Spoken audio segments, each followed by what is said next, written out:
ಮಧ್ಯಪ್ರಾಚ್ಯದಲ್ಲಿ ಆಗ್ತಾ ಇರುವಂತಹ ಯುದ್ಧದ ಬಿಸಿ ಬೆಂಗಳೂರಿಗೂ ಕೂಡ ತಟ್ಟಿದೆ. ಅಡುಗೆ ಅನಿಲ ದರ ಏರಿಕೆ ಆಗಿದೆ. ಅಷ್ಟೇ ಅಲ್ಲದೆ ಕಮರ್ಷಿಯಲ್ ಸಿಲಿಂಡರ್ಗಳ ಸಪ್ಲೈನಲ್ಲೂ ಕೂಡ ವ್ಯತ್ಯಯ ಆಗ್ತಾ ಇದೆ. ಇದೆಲ್ಲದರ ಜೊತೆಗೆ ಆಟೋ, LPG ಸಿಲಿಂಡರ್ ಮತ್ತೆ CNGಯ ದರ ಕೂಡ ಹೆಚ್ಚಾಗಿದೆ. ಹಾಗಾದ್ರೆ ಈ ಒಂದು ಯುದ್ಧದ ಪರಿಣಾಮ ಹೋಟೆಲ್ ಉದ್ಯಮದ ಮೇಲೆ ಮತ್ತೆ ಆಟೋ ಗ್ರಾಹಕರಿಗೆ ಎಷ್ಟರ ಮಟ್ಟಿಗೆ ತಟ್ಟಿದೆ, ಏನ್ ಹೇಳ್ತಾರೆ ಆಟೋ ಗ್ರಾಹಕರು ಹಾಗೆ ಹೋಟೆಲ್ ಉದ್ಯಮಿಗಳು, ಬನ್ನಿ ನೋಡೋಣ.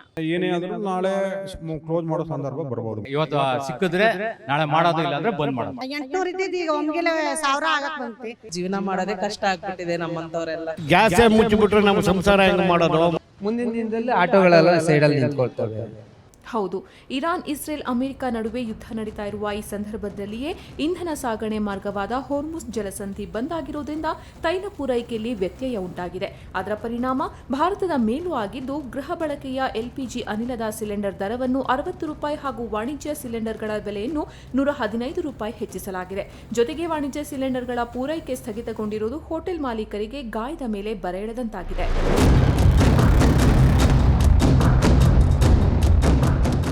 ಮೇಡಮ್, ನಮಗೆ ಈಗಿರೋ ಪೊಸಿಷನ್ ಪ್ರಕಾರ ಇವತ್ತೇನಾದರೂ ಮೇನೇಜ್ ಮಾಡ್ಬೋದು, ಏನಾದರೂ ಮಾಡಿ. ನಾಳೆಯಿಂದ ಏನು ಮಾಡೋಕ್ಕಾಗಲ್ಲ. ನಮ್ಮದು ಹೋಟ್ಲಾದ್ರಿಂದ ಇನ್ನು ಚಾರ್ಕೋಲ್ ಆಗಲಿ, ಗ್ಯಾಸ್ ಇದು ಮತ್ತು ಸೌದೆಲಾಗಲಿ ಮಾಡೋದು ಭಾಳ ಕಷ್ಟ ಆಗುತ್ತೆ. ಯಾರಿಗೆ ವರ್ಕರ್ಸು ಮಾಡೋಕ್ಕಾಗಲ್ಲ. ಮತ್ತು ನಮ್ಮದು ಆ ಥರ ಸಿಚುಯೇಷನ್ ಇಲ್ಲ ನಮ್ಮ ಹೋಟ್ಲಿನಲ್ಲಿ. ಇನ್ನು ಏನೇ ಆದರೂ ನಾಳೆ ಕ್ಲೋಸ್ ಮಾಡೋ ಸಂದರ್ಭ ಬರ್ಬೋದು ಮೇಡಮ್. ನಮ್ಮದು ಡೈಲಿ ನಮ್ಮದು 6 ಸಿಲಿಂಡ್ರ್ ಯೂಸ್ ಮಾಡ್ತಿದ್ದೆ ಮೇಡಮ್. ನಾವು ಇಲ್ಲಿ ಸುಮಾರು 70 ಜನ ವರ್ಕರ್ಸ್ ಇದ್ದಾರೆ, ಕೆಲಸ ಮಾಡ್ತಾಯಿದ್ದಾರೆ. ನಮಗೆ ಇಲ್ಲಿ ಡೈಲಿ ಒಂದು 150 kg ಚಿಕನ್ ಹೋಗೋದು, ಒಂದು 25 kg ಮಟನ್ ಹೋಗ್ತಾಯಿತ್ತು. ಈಗ ಒಂದು ರೀತಿ ಅವ್ರಿಗೂ ನಮಗೆ ಸಪ್ಲೈ, ನಮಗೆಲ್ಲ ಹೋಟ್ಲ್ ಕ್ಲೋಸ್ ಆದರೆ ಅದು ಆ ಬಿಸ್ನೆಸ್ಸು ತೊಂದರೆ ಆಗುತ್ತೆ. ಒಂದು ತರಕಾರಿ ನಾವು ಡೈಲಿ ಒಂದು 8,000 to 10,000 ರೂಪಾಯಿ ತರಕಾರಿ ತೊಗೊಳ್ತಾಯಿದ್ದೋ. ಈಗ ಹಾಲು ತೊಗೊಳ್ತಾಯಿದ್ದೋ, ಹಾಲು ತೊಗೊಳ್ತಾಯಿದ್ದೋ, ಮೊಸರು ತೊಗೊಳ್ತಾಯಿದ್ದೋ, ಬಾಳೆ ಎಲೆ ತೊಗೊಳ್ತಾಯಿದ್ದೋ, ಮತ್ತು ಇವೆಲ್ಲ ಆಯಿಲು ಎಲ್ಲ ತೊಗೊಳ್ತಾ ಇದ್ದ. ಒಂದು ಹೋಟ್ಲ್ ಕ್ಲೋಸ್ ಆದರೆ ಇದಕ್ಕೆಲ್ಲ ಎಫೆಕ್ಟ್ ಆಗುತ್ತೆ. ಎಲ್ಲ ಬೇರೆ ಬೇರೆ ಊರಿಂದ ಬಂದಿರ್ತಾರೆ, ಅವರಿಗೆ ಎಂಥ ಪ್ರೋಗ್ರಾಮ್ ಗೊತ್ತಿರೋಲ್ಲ. ಸೊ ಹೀಗಾಗಿ ಅವರು ಸಡನ್ನಾಗಿ ಬಂದಾಗ ಅವ್ರಿಗೆ ನಾವು ಊಟ ಇಲ್ಲ, ಹೋಟ್ಲ್ ಬಾಗಿಲು ಹಾಕಿದೆ, ಅದು ಹಾಕಿದೆ, ಇದು ಹಾಕಿದೆ ಅಂತೆಲ್ಲ ಪ್ಯಾನಿಕ್ ಆಗ್ತಾರೆ. ಆದ್ದರಿಂದ ತುಂಬ ಹೊಡೆತ ಆಗಿದೆ. ಅದು ಮೊನ್ನೆವರೆಗೂ ನಮ್ಗೆ ಸಪ್ಲೈ ಮಾಡಿದ್ದಾರೆ, ಇಲ್ಲ ಅಂತ ಹೇಳಲಿಕ್ಕಿಲ್ಲ. ಬಟ್ ನೆನ್ನೆಯಿಂದ all of a sudden totally LPG supply ಇಲ್ಲ ನಮಗೆ. ಇವಾಗ 2 ದಿನ ಆಯಿತು ಇವಾಗ ಟೋಟಲಿ. ಇವಾಗ ನಮ್ಮ ಹತ್ರ ಇದ್ದಿದ್ದು ಸ್ಟಾಕ್ 8 ಖಾಲಿ ಆಯಿತು. ಇವಾಗ ಇನ್ನು ಇವತ್ತಿಂದ ಒಂದು ಆಗಿದೆ, ನಾಳೆ ಮಧ್ಯಾಹ್ನದವರೆಗೂ ಬರ್ಬೋದು. ಇವತ್ತೇನಾದ್ರು ಬಂದರೆ ನಾವು ಹೋಟೆಲ್ ರನ್ ಮಾಡ್ಬೋದು, ಇಲ್ಲದ್ರೆ ಬಾಗಿಲು ಹಾಕಬೇಕು. There is no alternative for our restaurant. ಅದೇ ವ್ಯಾಪಾರ ಏನೂ ಇಲ್ಲ. ಇವಾಗೆಲ್ಲ ಸಿಲಿಂಡರ್ಗಳು ಫುಲ್ಲು ಡಿಮ್ಯಾಂಡ್ ಆಗಿದೆ, ಸಿಗ್ತಾ ಇಲ್ಲ. ಇವತ್ತು ಸಿಕ್ಕಿದ್ರೆ ನಾಳೆ ಮಾಡೋದು, ಇಲ್ಲ ಅಂದರೆ ಬಂದ್ ಮಾಡೋದು. ಏನಿಲ್ಲ, ಇವತ್ತಿಗೆ ಆಗುತ್ತೆ ಅಷ್ಟೇ, ನಾಳೆಗಿಲ್ಲ.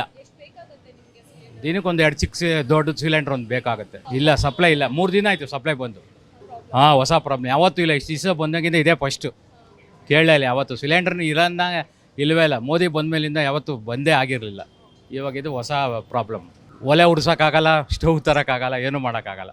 ಅದು ಗ್ಯಾಸ್ ಒಂದೇ ಸರಿ ಹೋಗ್ಬೇಕು.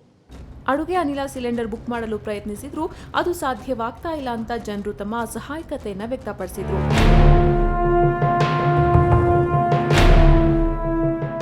ಮನೆ ಸಿಲಿಂಡ್ರು LPGನೂ ಸಿಗ್ತಾ ಇಲ್ಲ. ಲೈನ್ ಬ್ಯುಸಿ ಅಂತಲೇ ಬರ್ತಾ ಇದೆ. ಜಸ್ಟ್ ಇವಾಗ ಒಂದು ಅರ್ಧ ಅವರ್ ಮುಂಚೆ ಬುಕ್ ಮಾಡೋಕ್ಕೆ ಟ್ರೈ ಮಾಡ್ತಾ ಇದ್ದೀನಿ, ಲೈನ್ ಬ್ಯುಸಿನೇ ಬರ್ತಾ ಇದೆ. ನೋಡಿ, ಅರ್ಧ ಅವರ್ ಮುಂಚೆ ಬುಕ್ ಮಾಡೋಕ್ಕೆ ನೋಡಿದ್ದೀವಿ, ಆಗ್ತಾ ಇಲ್ಲ.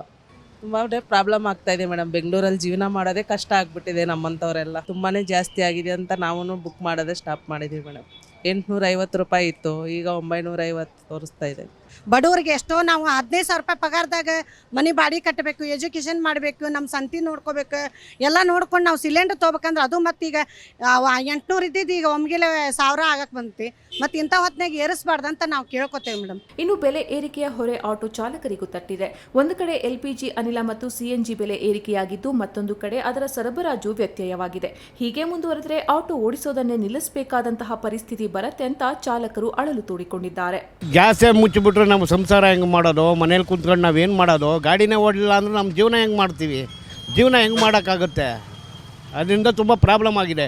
ಸ್ಟಾಕ್ ಸಿಗ್ತಾ ಇಲ್ಲ, LPG ಸಿಗ್ತಾ ಇಲ್ಲ, CNG ಸಿಗ್ತಾ ಇದೆ, LPG ಸಿಗ್ತಾ ಇಲ್ಲ. ಮುಂದಿನ ದಿನದಲ್ಲಿ ಆಟೋಗಳೆಲ್ಲ ಸೈಡಲ್ಲಿ ನಿಂತ್ಕೊಳ್ತವೆ.